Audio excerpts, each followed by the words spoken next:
कृष्णाय वासुदेवाय दैवकीनन्दनाय च नन्दगोपकुमाराय गोविन्दाय नमो नमः। नारायणं नमस्कृत्य नरं चैव नरोत्तमं देवीं सरस्वतीं व्यासं ततो जयमुदीरयेत्। भक्तगण, आस्वादन करছিলাম भागवत नवनीत श्रीमद् भागवतम पुराण चक्रवर्ती श्रीमद् भागवत निगमकल्पतरुर गलितम फलम। वेदरूपी कल्पवृक्षेर सबथेके उच्च शाखाय प्रतिष्ठित अधिष्ठित सुपरिपक्व फल श्रीमद् भागवत आमादेर काछे एक नवबार्ता बয়ে आने, ता हलो श्रवण मंगलम।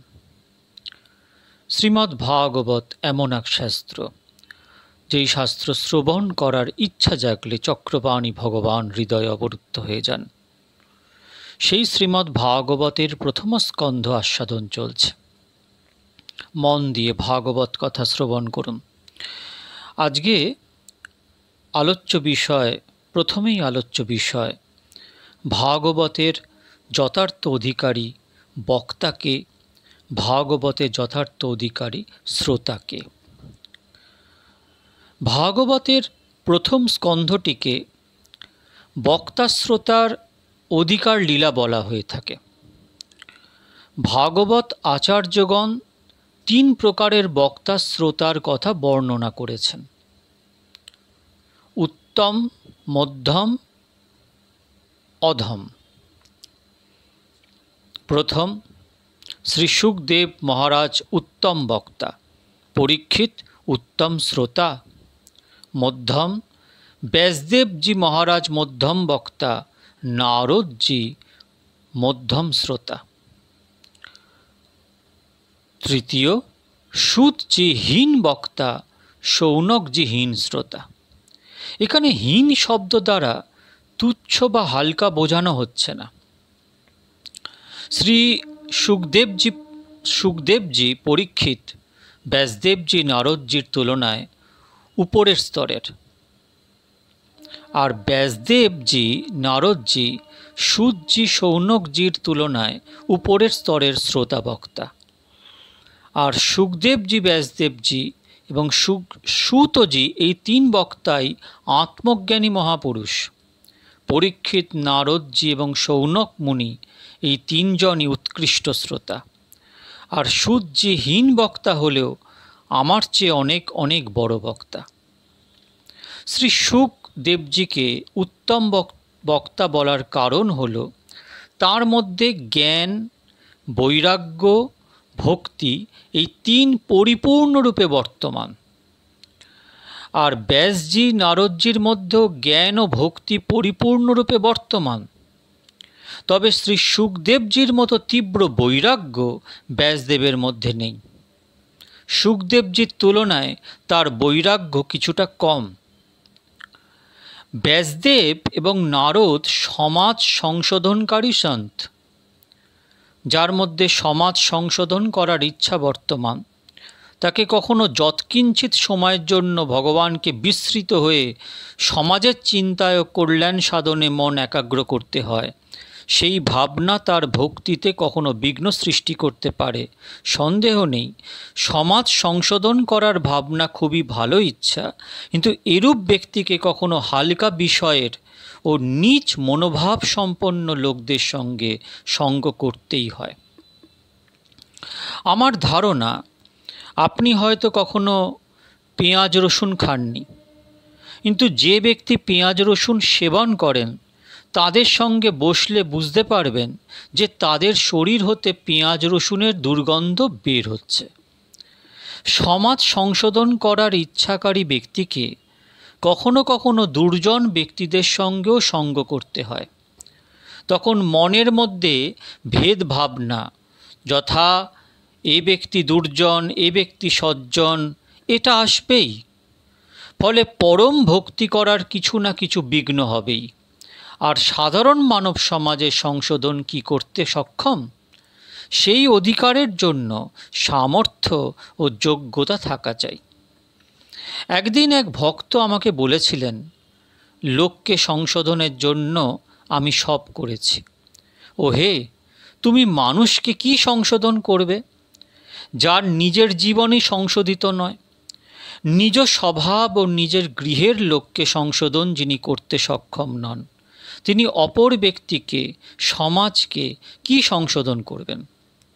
ভগবান ইচ্ছা করলে সন্তকে বৈকুণ্ঠ হতে প্রেরণ করতে পারেন সমাজ সংশোধন করতে, তবেই সমাজ সংশোধিত হতে পারে।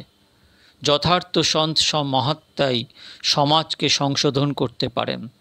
সাধারণ মানুষ যিনি নিজের মনকেই সংশোধন করতে পারেননি, তিনি সমাজ সংশোধনের প্রপঞ্চে যেন পতিত না হন।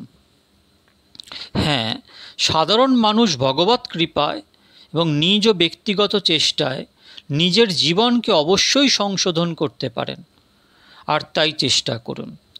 কেননা আপনি সমাজেরই একটা অঙ্গ বিশেষ। যদি আপনি নিজ জীবনকে সংশোধন করতে পারেন, তাহলে সমাজের অন্তত একটি অঙ্গ তো সংশোধিত হবে।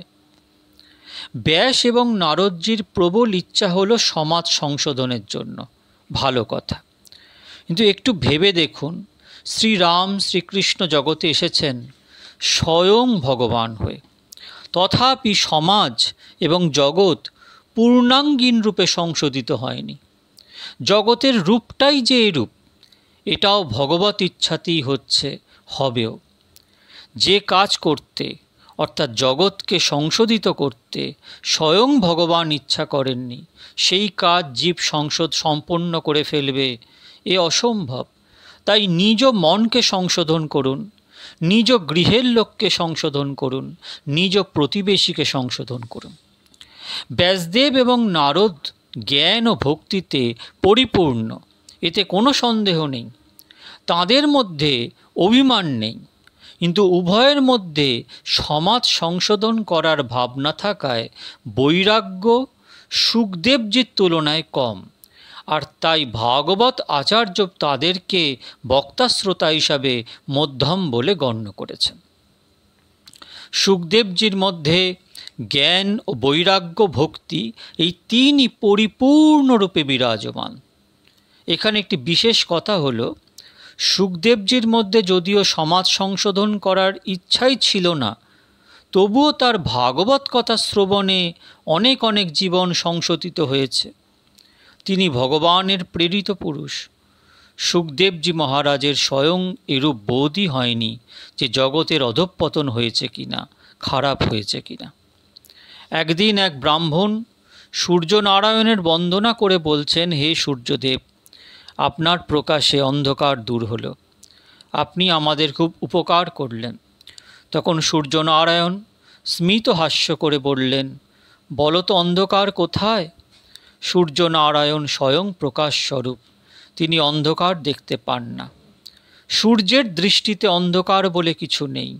তদ্রূপ অদ্বিতীয় ব্রহ্মে যিনি সদা স্থিত, এমন শ্রী শুকদেবজি মহারাজ, তাঁর নিকট জগৎ দৃষ্টিগোচরই হয় না।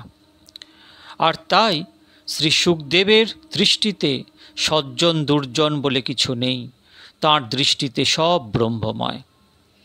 শুকদেব মহারাজ কেবল ব্রহ্মজ্ঞানী ছিলেন তাই নয়, সদা সর্বদা তার ব্রহ্মদৃষ্টি স্থির হয়েছিল। জ্ঞান এবং ভক্তি যখন অতিশয় বৃদ্ধি হয়, তখন আর জগৎ থাকে কোথায়? তখন এক অদ্বিতীয় ভগবানই ভগবান। যদিও শুকদেবের ভাগবত কথায় অনেক লোকের জীবন সংশোধিত হয়েছিল, কিন্তু শ্রী শুকদেবের সেই ভাবনাই ছিল না যে সমাজের কিছু পতন হয়েছে। যেমন কিনা সূর্যনারায়ণ অন্ধকার দেখতেই পান না, তদ্রূপ ব্রহ্মের দৃষ্টি স্থির সম্পন্ন শুকদেবজি মহারাজ দুর্জন বলে কাউকে দেখতে পেতেন না। এজন্যই শ্রী শুকদেবজি ভাগবতের প্রধান ও উত্তম বক্তা। বাণী এবং ব্যবহার যার এক রূপ, তাকে উত্তম বক্তা বলতেই হবে। শ্রী শুকদেবজি মহারাজ যা কিছু বলেছেন তা নিজ জীবনে বাস্তবায়ন করেই বলেছেন। নিজ জীবনে পূর্ণ অনুভব ছিল তাঁর।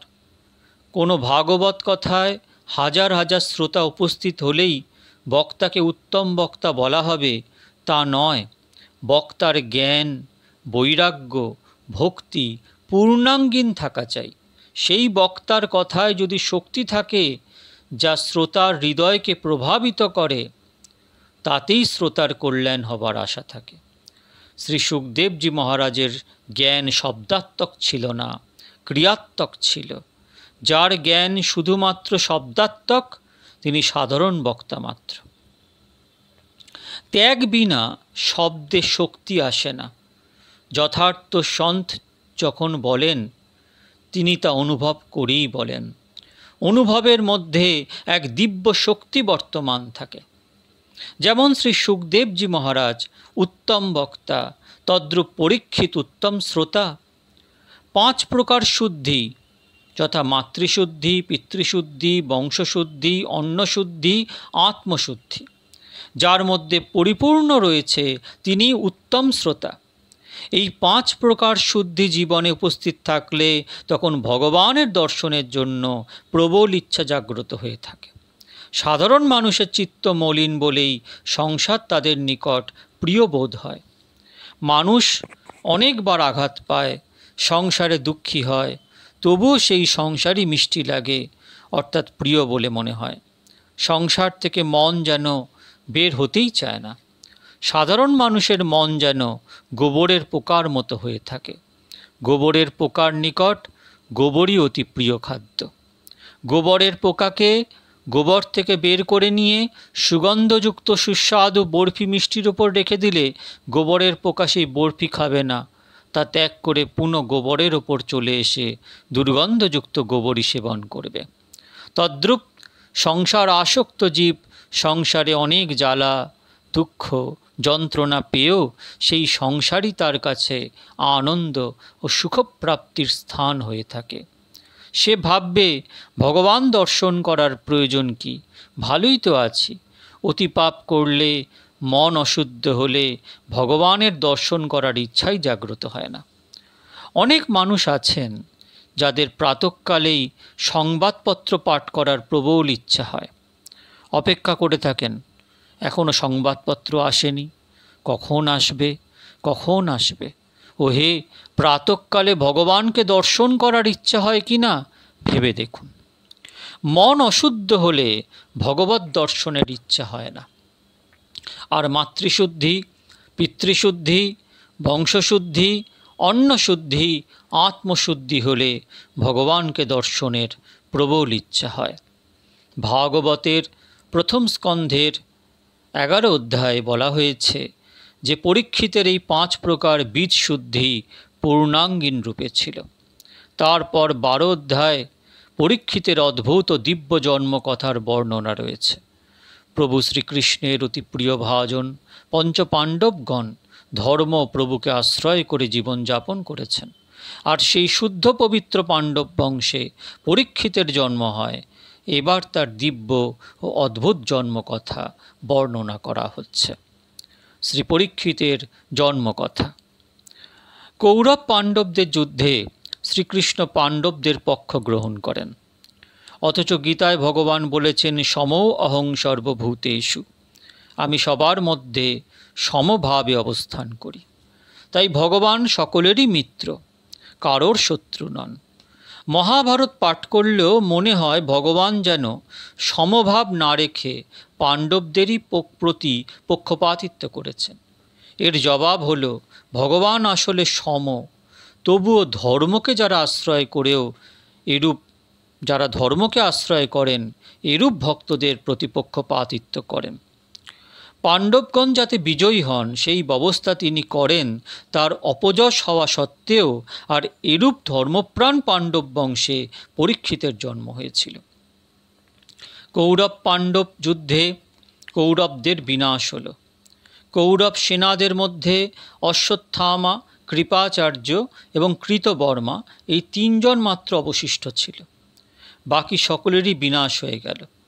অশ্বত্থামা তার তীব্র শত্রুতার জন্য অভিমন্যুর স্ত্রী উত্তরার গর্ভের প্রতি ব্রহ্মাস্ত্র নিক্ষেপ করল। উত্তরার গর্ভে যে বালক অবস্থান করছিল ভবিষ্যতে সেই রাজা হবেন এবং এইভাবে বংশবৃদ্ধি হবে। তাই পাণ্ডব বংশকে ধ্বংস করার উদ্দেশ্যে অশ্বত্থামা উত্তরার গর্ভে এরূপ ভাবে ব্রহ্মাস্ত্র নিক্ষেপ করল, যাতে মায়ের মৃত্যু না হয়, শুধুমাত্র গর্ভজাত সন্তানটির মৃত্যু হয়। পুত্রবধূ উত্তরা তার শাশুড়ি মাতা দ্রৌপদীর নিকট এই আদর্শ শিক্ষা করেছেন যে চরম দুঃখেও বিচলিত না হয়ে ভগবানের শরণ গ্রহণ করা। সকলের জীবনেই কোনো না কোনো সময় দুঃখ অনিবার্য রূপে এসে থাকে, সেই সময় ভগবানের শরণ গ্রহণ বাঞ্ছনীয়। পাহি পাহি মহাযোগিন দেব দেব জগৎপতে নান্যং তদ্ভয়ং পশ্যে যত্রো মৃত্যু পরস্পরম। এই শ্লোক ভগবানকে স্তুতি করেছিলেন যখন অশ্বত্থামা ব্রহ্মাস্ত্র নিক্ষেপ করেছিলেন। ব্রহ্মাস্ত্র থেকে উদ্ধার পাওয়ার এ এক দিব্যাতিদিব্য শ্লোক মন্ত্রাত্মক রূপ নিয়েছে। পিতা প্রাতঃকালে 4টের সময় শয্যাত্যাগ করে জপ ধ্যান করলেও পুত্রেরও কখনো ইচ্ছা জাগ্রত হতে পারে 4টে জাগ্রত হওয়ার। উত্তম আচারই উত্তম প্রচার, শ্রেষ্ঠাচার পরচার। কিন্তু আজকাল সূর্যোদয় হবার পরে অনেকে শয্যা ত্যাগ করেন। শয্যায় শয়ন করেই জিজ্ঞাসা করেন চা তৈরি হয়েছে কিনা। চা প্রস্তুত হওয়ার পরে পিতা শয্যা ত্যাগ করেন। তাহলে পুত্রের অবস্থা কি হতে পারে? নিজ পুত্রকে সংশোধন করার জন্য ওর সম্মুখেই ভগবানকে স্মরণ করে। বালকের স্বভাবই হল অপরকে অনুসরণ করা। গৃহের বয়োজ্যেষ্ঠগণ যেরূপ আচরণ করেন, বালক তা দেখে তদ্রূপ আচরণ করে থাকেন। শাশুড়ি মাতা দ্রৌপদী ভগবানকে খুব ভক্তি করেন, তা দর্শন করে পুত্রবধূ উত্তরাও ভগবানকে ভক্তি করতেন। এদিকে অশ্বত্থামা যখন উত্তরার গর্ভে ব্রহ্মাস্ত্র নিক্ষেপ করে, তখন উত্তরা ব্যাকুল চিত্তে ভগবান শ্রীকৃষ্ণকে স্মরণ করতে লাগলেন। অন্তর্যামী ভগবান সব কিছু জ্ঞাত ছিলেন। উত্তরার গর্ভে নিক্ষেপ করা ব্রহ্মাস্ত্রকে প্রতিহত করার জন্য শ্রীকৃষ্ণ উত্তরার গর্ভে প্রবেশ করেন সুদর্শনেন শাস্ত্রেণ শানাং রক্ষ্যাং ব্যাধাদ্বিভু। সুদর্শন চক্রের নিকট গর্ভস্থ ব্রহ্মাস্ত্র শান্ত হয়ে গেল। পরীক্ষিত সুরক্ষিত রইল। ভাগবতের প্রধান ও উত্তম শ্রোতা সেই পরীক্ষিত। জীব গর্ভে নরক যন্ত্রণা ভোগ করে, গর্ভবাস যেন নরকবাস। তা সত্ত্বেও পরীক্ষিত গর্ভে অবস্থানকালেই পরমাত্মাকে দর্শন করলেন। পরীক্ষিত দেখতে পেয়েছিলেন একটি জ্বলন্ত বাণ তাকে নিহত করার জন্য অগ্রসর হচ্ছিল, আর এক চতুর্ভুজী তেজস্বী জ্যোতিপূর্ণ পুরুষ চারদিকে ঘুরে ঘুরে তাকে রক্ষা করছেন। এটুকু ভেবে দেখুন, আমরা সবাই পরীক্ষিতেরই মত মতো। জীব যখন মাতৃগর্ভে অবস্থান করে তখন তাকে কে রক্ষা করে? ভগবানই রক্ষা করেন। ভূমিষ্ঠ হবার পরে পিতামাতা নয়, পরমাত্মাই তাকে রক্ষা করেন। বাল্যাবস্থায় জীবকে ভগবানই রক্ষা করেন। যৌবনকালে অনেকেই তা ভুলে গিয়ে ভ্রান্তিবশে মনে করেন যে ঈশ্বর আবার কে, আমি কি ঈশ্বর? আমি ঈশ্বর মানি না। ভগবানকে যদি কেউ স্বীকার না করেন তাতেও ভগবানের কোনো ক্ষতি হয় না, বরং সেই নাস্তিক ব্যক্তির জীবনে একদিন চরম দুঃখ নেমে আসে, তাকে দণ্ড ভোগ করতে হয়। আজকাল অনেক মানুষ ডাক্তারের ওপর বড়ই বিশ্বাস রাখেন এবং মনে করেন ডাক্তারই তাকে বাঁচিয়েছেন। ওরে, ডাক্তার যে নিজেও কালের অধীনে, সে অপরকে বাঁচাবে কেমন করে? যদি বাঁচানোর শক্তি সামর্থ্য তার থাকতো তাহলে তার মৃত্যু হতো না। একমাত্র ভগবানই রক্ষাকর্তা। তাই ভগবানকে শ্রদ্ধার সঙ্গে স্মরণ করো। পরীক্ষিতের তো বটেই, সকল জীবের তিনিই একমাত্র রক্ষাকর্তা। এরপর ভগবান শ্রীকৃষ্ণ দ্বারকা যাওয়ার জন্য তৈরি হলেন। কুন্তী দেবী শ্রবণ করে ভগবানের বিয়োগ ব্যথা সহ্য করতে পারছিলেন না। তিনি সারাদিন ধরে শ্রীকৃষ্ণকে দর্শন করছেন। ভগবানের বিয়োগে দুঃখ হলে বুঝতে হবে ভগবানের প্রতি সত্যিকারের প্রেম জাগ্রত হয়েছে। আর মন যদি পরিবার ও সংসারের বিষয়ে আনন্দপ্রাপ্ত হয় তাহলে বুঝতে হবে ভগবানের প্রতি যথার্থ ভক্তি এখনও জাগ্রত হয়নি। আমাদের দুঃখ হওয়া উচিত আমাদের দুঃখ হওয়া কি উচিত নয়? এই ভেবে আমার এত বয়স হলো, এখনও ভগবানের দর্শন পেলাম না। শ্রীকৃষ্ণের বিয়োগে আজ কুন্তী দেবীর অত্যন্ত দুঃখ হচ্ছে। ভগবানের রথটি যে রাস্তা দিয়ে যাবে, কুন্তী দেবী সেই রাস্তার পাশে দাঁড়িয়ে হাত জোর করে অবস্থান করছেন। তাঁর তখন বৃদ্ধাবস্থা, পাশে দাসীরাও দাঁড়িয়ে আছেন। কুন্তী দেবী হাত জোর করে দাঁড়িয়ে আছেন, প্রেমাশ্রু বর্ষণ হচ্ছে। ভগবানের রথ সেখানে পৌঁছালে শ্রীকৃষ্ণ সারথি দারুককে রথ থামানোর জন্য নির্দেশ দিয়ে রথ থেকে নেমে পড়লেন। আজ কুন্তী দেবীর হৃদয় দ্রবীভূত হয়ে গেছে, অনবরত প্রেমাশ্রু বর্ষণ হচ্ছে। ভগবান আমাকে ছেড়ে চলে যাচ্ছেন, এই ভেবে তার শরীরে রোমাঞ্চ হচ্ছে। কুন্তী দেবী তখন শ্রীকৃষ্ণের স্তুতি করতে শুরু করলেন। নমস্যে পুরুষং তাহদ্দস্मै শরণং প্রকৃতে পরম অলক্ষং সর্বভূতানাম অন্তর্বহির্বস্থিতম। স্তুতি বন্দনা যেন ভগবানকে বন্ধন করে। বৈষ্ণবগণ স্তুতি করে ভগবানকে প্রসন্ন করতে চেষ্টা করেন। জগতের প্রভু একমাত্র ভগবান। জীব ঈশ্বরকে কি প্রদান করতে পারে? ভগবানই জীবকে সব কিছু প্রদান করে থাকেন। কুন্তী দেবী ভগবানের চরণে বারংবার বন্দনা করছেন। ভগবানের যেন সামান্য সংকোচ হচ্ছে। ভগবান বললেন, ইহা কি করছো তুমি? আমি তো তোমার ভাই, বসুদেবের পুত্র। আমি তোমার চরণে প্রণাম করছি। আজ কুন্তী দেবী বুঝতে পারছেন যে শ্রীকৃষ্ণ পুত্র নহেন, তিনি সকলের পিতা, আদ্যং পুরুষম।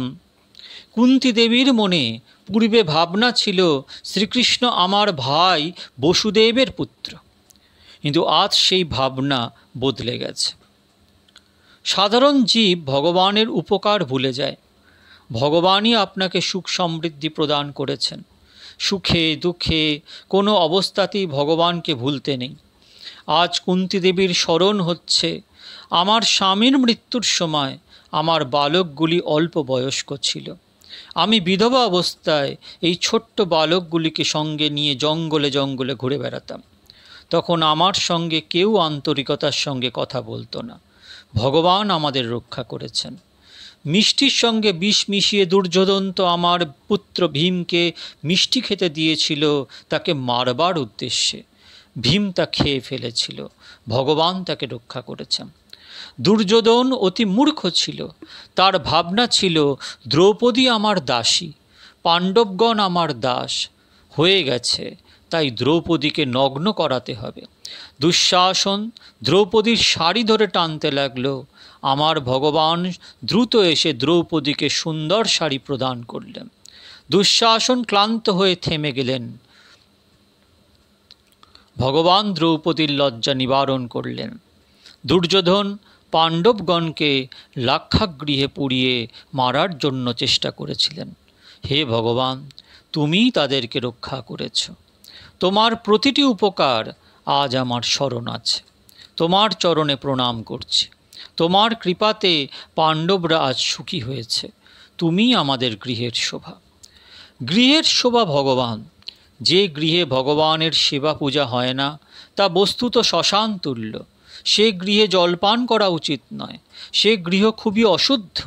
যেহেতু গৃহের শোভা ভগবান, তাই গৃহের সবচেয়ে উত্তম স্থানটি ভগবানের জন্য রাখা কর্তব্য। আজকাল কেউ কেউ রান্নাঘরে এক সাধারণ স্থানে ভগবানের ফটো বসিয়ে দেন। ওহে, ভগবানই তো গৃহের জগতের মালিক। তিনি লক্ষ্মীর স্বামী। গৃহত্যাগ না করে গৃহে অবস্থান করেই প্রথমে ভগবানের সেবক হয়ে ভগবানের সেবা পূজা করা কর্তব্য। ভাবনা রাখা কর্তব্য, আমার গৃহের মালিক ভগবান। এই সব ভগবানই প্রদান করেছেন। গৃহের মালিক না হয়ে যিনি ভগবানের সেবক হয়ে গৃহে অবস্থান করেন তার মন কলুষিত হয় না। কিন্তু নিজেকে গৃহের কর্তা মনে করলে তার মন কলুষিত হয়ে যায়।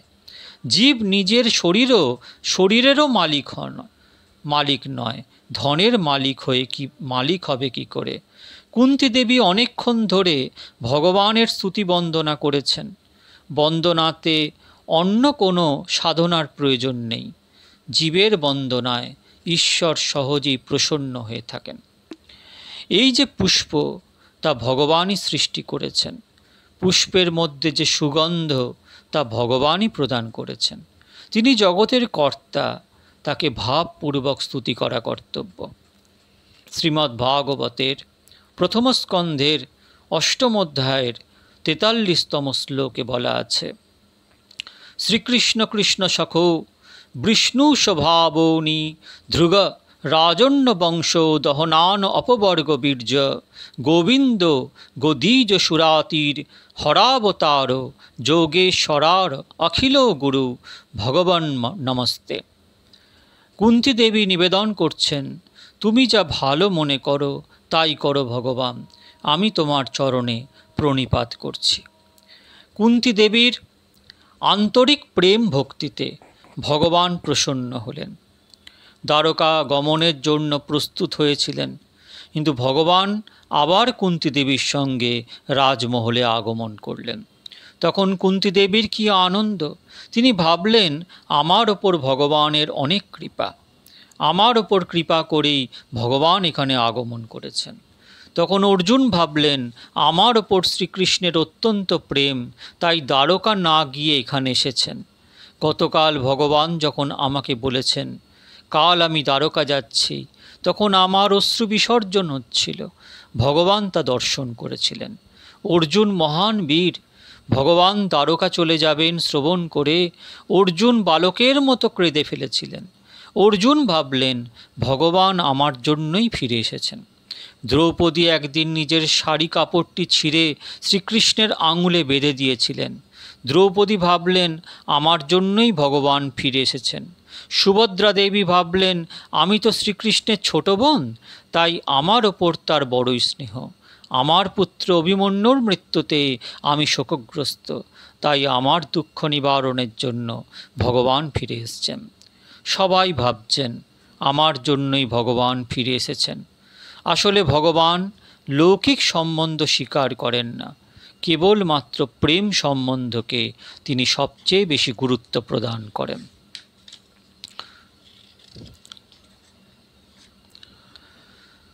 বাণগঙ্গার পাশে ভীষ্ম পিতামহ সরসজ্জায় শায়িত ভগবান শ্রীকৃষ্ণকে স্মরণ করছেন।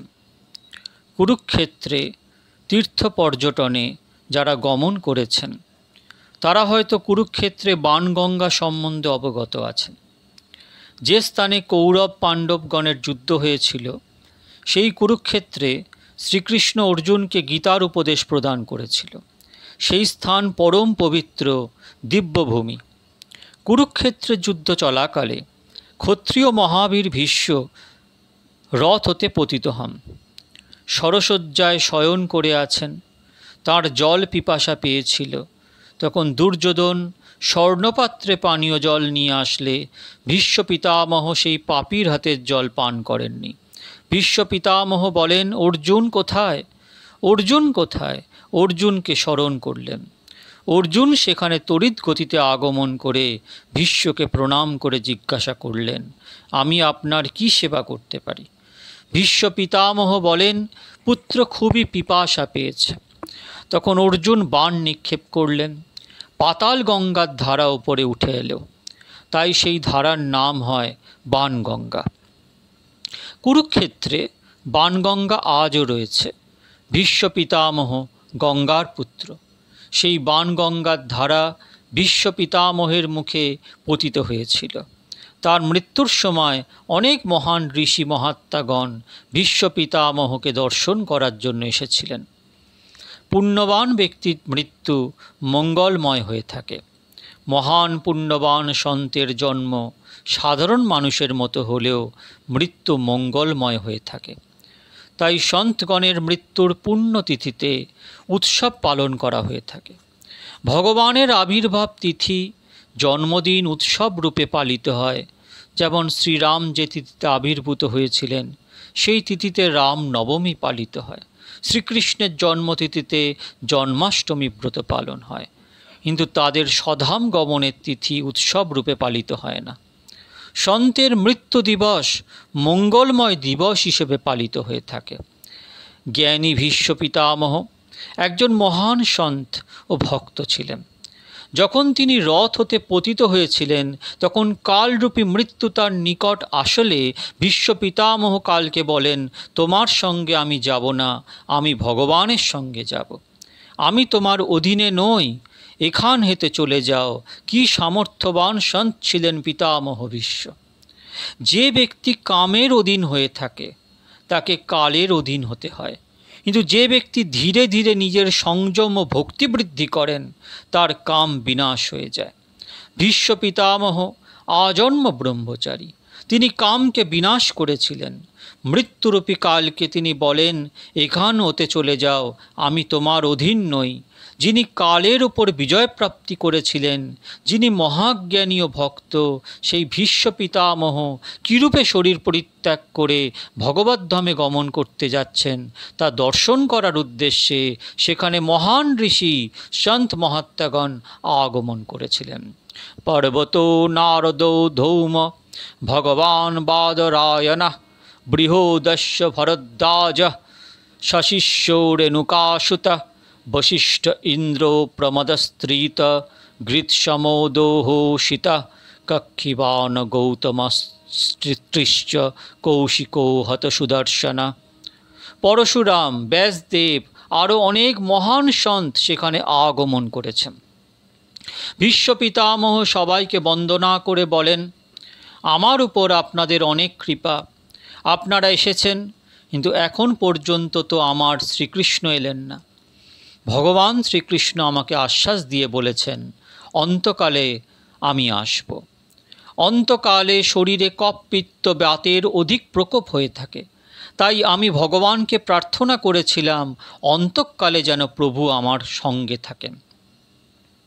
আপনিও ভগবানকে প্রেমের সঙ্গে কাতর প্রার্থনা করুন যেন অন্তকালে প্রভু আপনার সঙ্গে থাকেন।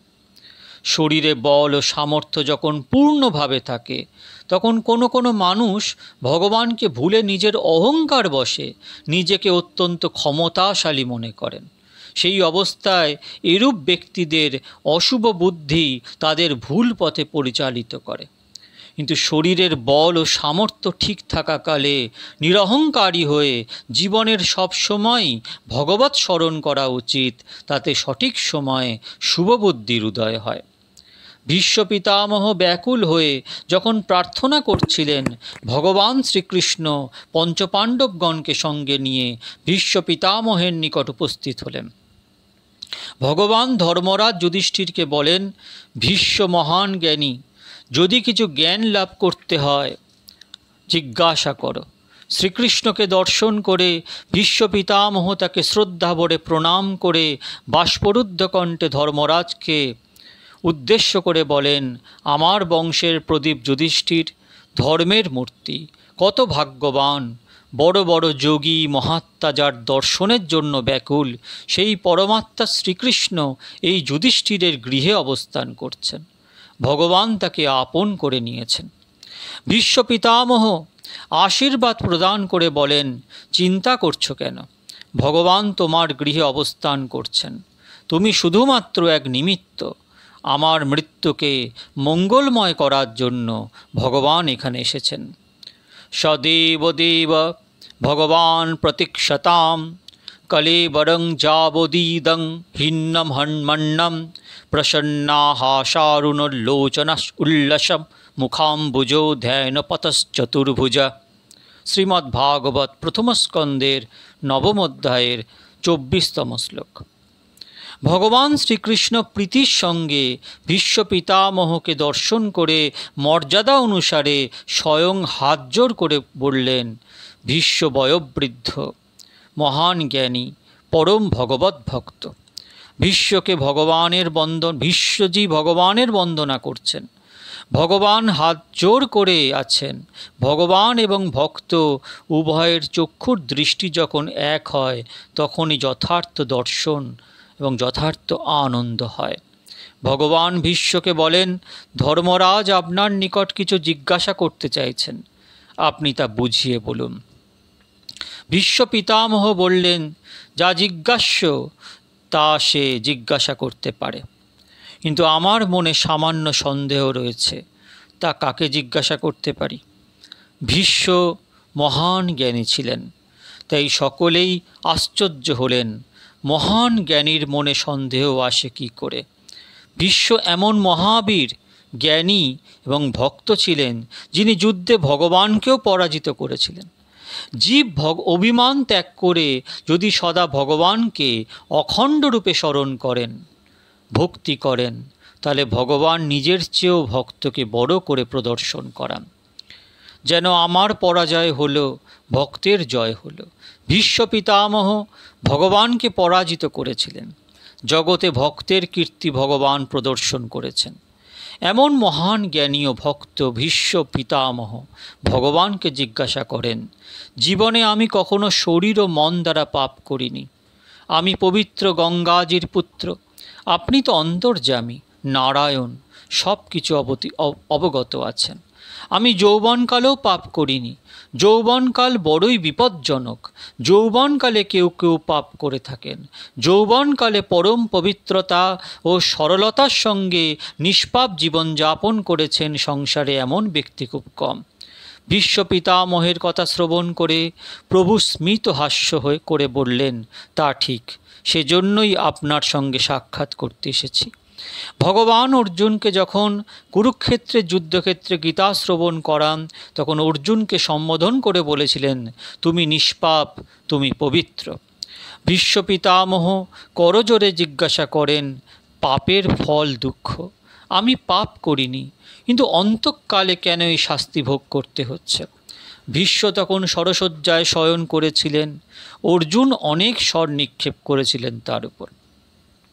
ভীষ্ম পিতামহের প্রশ্ন, আমি পাপ করিনি, তবুও কেন এই শাস্তি ভোগ করতে হচ্ছে? এর জবাবে ভগবান বলেন, আপনি পাপ করেননি, কিন্তু পাপ দেখেছেন, তাই এই শাস্তি। ধর্মের গতি অতি সূক্ষ্ম। সরাসরি পাপ করেছেন দুর্যোধন এবং দুঃশাসন। আপনি সেই পাপ কর্মকে দেখেছেন। ভগবান বলেন, দুঃশাসন দ্রৌপদীকে রাজসভায় নিয়ে এলেন। দুর্যোধনের মনে যা আসত তাই করত। ওই সময় সেই রাজসভায় আপনি ছিলেন। দুর্যোধন দুঃশাসন তো মহামূর্খ। আমি অবাক হয়েছিলাম এই দেখে যে ভীষ্ম পিতামহ এবং দ্রোণাচার্যের মতো মহান জ্ঞানী তপস্বী সেই সভায় উপস্থিত ছিলেন।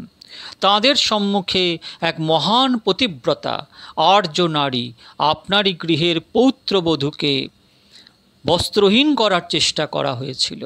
সেই ঘোর অন্যায় কার্যকে বাধা প্রদান না করে নীরব হয়ে আপনি সেই পাপকে দর্শন করেছিলেন।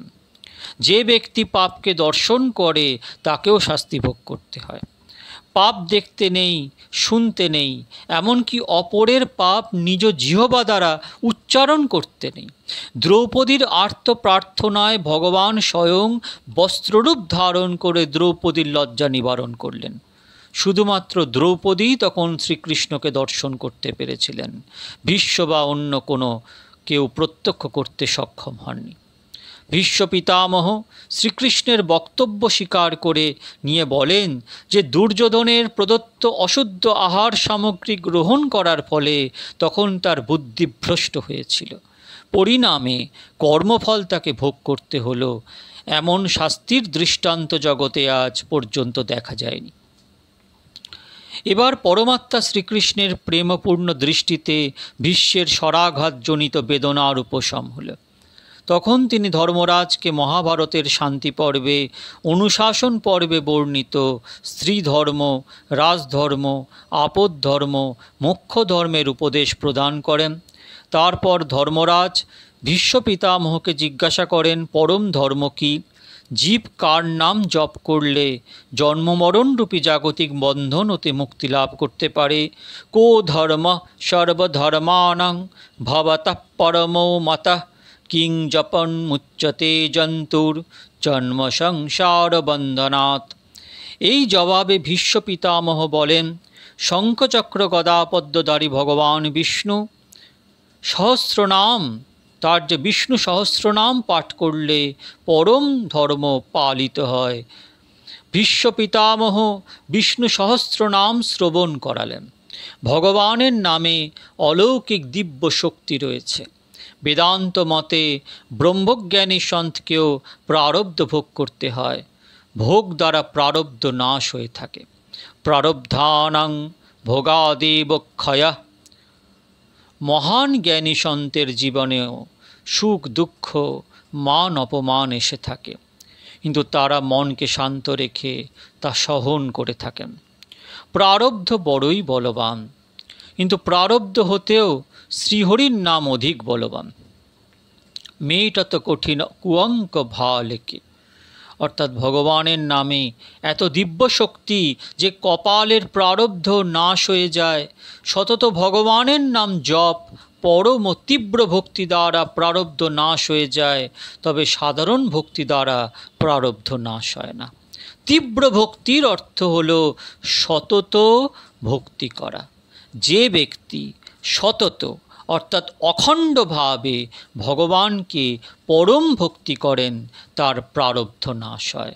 রোগার্ত মুচ্যতে রোগাৎ, বন্ধ মুচ্যতে বন্ধনাৎ। অর্থাৎ এই বিষ্ণু সহস্রনাম ভক্তির সঙ্গে পাঠে রোগী রোগমুক্ত হয়, বদ্ধজীব বন্ধনমুক্ত হয়ে যায়। বিষ্ণু সহস্রনামের অনেক শক্তি।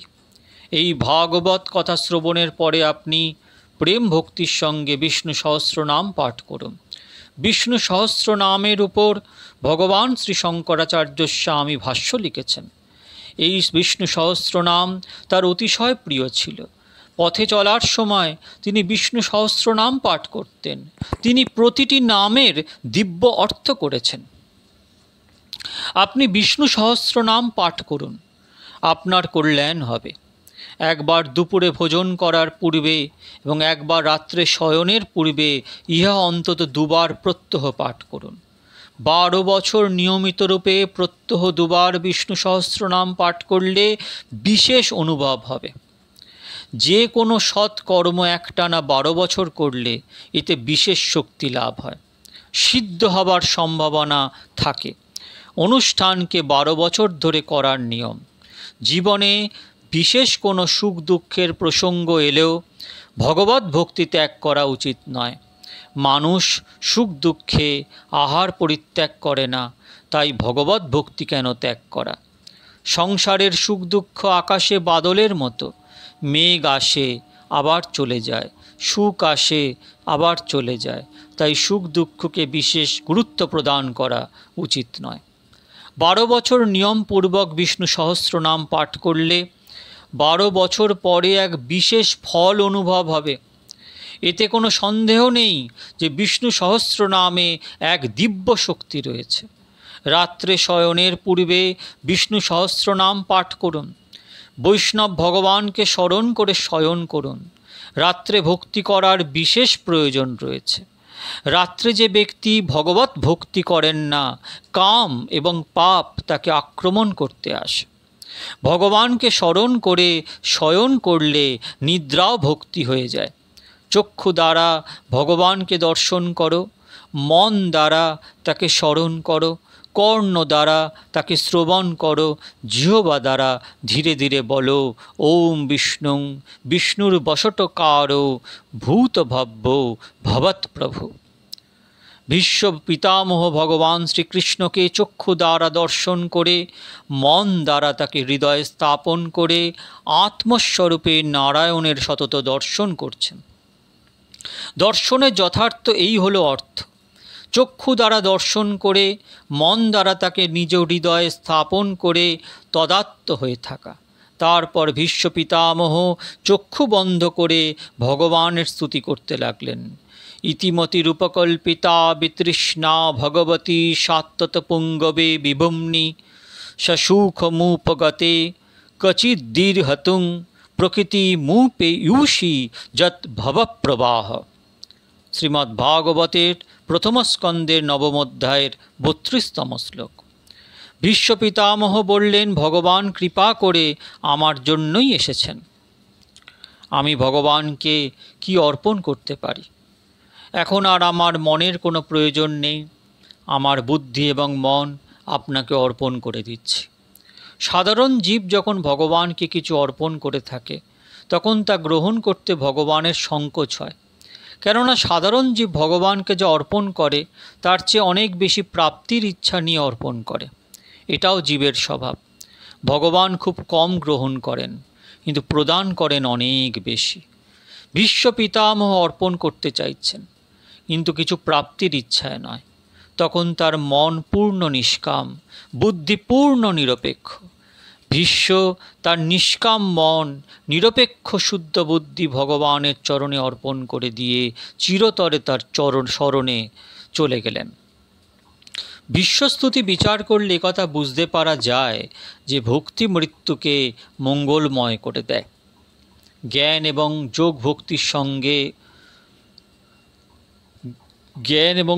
ভক্তির সঙ্গে হলে তবেই তো সফল হয়ে থাকে। ভীষ্ম পিতামহ তার জীবনের অন্তিম সময় ভক্তির সঙ্গে বলেন, আমি আপনার শরণ গ্রহণ করলাম। আমি ব্রহ্ম তা বলেননি। শরীর সুস্থ থাকাকালে ব্রহ্মজ্ঞানের কথা বলা কঠিন নয়, কিন্তু অতি অসুস্থ শরীরের যন্ত্রণা পীড়ার সময় দেহাত্মবোধ অর্থাৎ আমি শরীর এরূপ ভাবনা ত্যাগ করা খুবই কঠিন হয়ে দাঁড়ায়। 8-10 বছরের একটি বালক হয়তো অবগত আছে যে আত্মা শরীর হতে ভিন্ন। মৃত্যুর পরে শরীরকে ভস্ম করে দেয়া হয়, কিন্তু আত্মাকে ভস্ম করা যায় না। এরূপ বাহ্যজ্ঞান বালকেরও হতে পারে, কিন্তু সাধারণ দুঃখেই জীব এই জ্ঞানকে ভুলে যায়। তার অন্তকালে অতি দুঃখের সময় মৃত্যু যন্ত্রণায় অনেকের পক্ষেই দেহাধ্যাস, দেহাত্মবোধ, আমি শরীর, দেহের দুঃখ, আমার দুঃখ এরূপ ভাবনা আসা স্বাভাবিক। ভক্তিতেই জ্ঞান সফল হয়ে থাকে। যথার্থরূপে ভগবানের স্বরূপ জ্ঞান হলে তিনি ভগবানকে ভক্তি না করে থাকতেই পারেন না। পক্ষান্তরে ভগবানের স্বরূপ জ্ঞান প্রাপ্তি না হলে সে ব্যক্তি জগতের প্রতি আসক্ত হয়ে থাকেন। আর ভগবানের স্বরূপ জ্ঞান হলে তিনি এক মুহূর্তের জন্য ভগবানকে ভুলে থাকতে পারেন না। সংসারে সুখ দুঃখ যা কিছু আসে আসুক, কিন্তু ভগবানের স্মরণ, তার নাম জপ, সেবা পূজা ত্যাগ করা উচিত নয়। সতত অখণ্ড রূপে জপ ধ্যান করুন। মনে রাখবেন, অন্তকালে অতি দুঃখ আসতে পারে, ভগবৎ কৃপায় তা অতিক্রম করা সম্ভব। ভীষ্ম পিতামহ যখন ভগবানকে বলছিলেন, আমি আপনার শরণে এসেছি, কৃপা করুন, আমি আপনারই, তখন ভগবান স্মিত হাস্য করে বলেন, দাদা, একথা যদি সত্য তাহলে আমার সঙ্গে অর্জুনের পক্ষে থেকে আপনার কৌরবদের বিরুদ্ধে যুদ্ধ করা উচিত ছিল। আপনি অবগত ছিলেন যে কৌরবরা অনেক অন্যায় অধর্ম করেছেন, তথাপি আপনি কৌরবগণের পক্ষ গ্রহণ করেছিলেন এবং পাণ্ডবদের সঙ্গে যুদ্ধ করেছিলেন। তখন পাণ্ডব পক্ষ কেন গ্রহণ করেননি? কৌরবদের প্রতি আপনার কিছু মমতা ছিল। তখন ভীষ্ম পিতামহ করজোড়ে বলেন, আমার মমতা কৌরবদের প্রতি ছিল না, আমার মমতা ছিল শ্রীকৃষ্ণের প্রতি। আপনি অর্জুনকে যে উপদেশ প্রদান করেছিলেন তা আমি শ্রবণ করেছি। আপনি বলেছিলেন, হে অর্জুন, যুদ্ধ করো, আমাকে ভুলো না। মা মনুস্মর যুদ্ধচ, অর্থাৎ আমাকে স্মরণ করে যুদ্ধ করো, তাতে আমার শক্তি প্রাপ্ত হবে, তাতে তোমার জয় হবে। তাই আমি যদি কৌরবদের সঙ্গে যুদ্ধ করতাম তাহলে আপনাকে দর্শন করতে পেতাম না।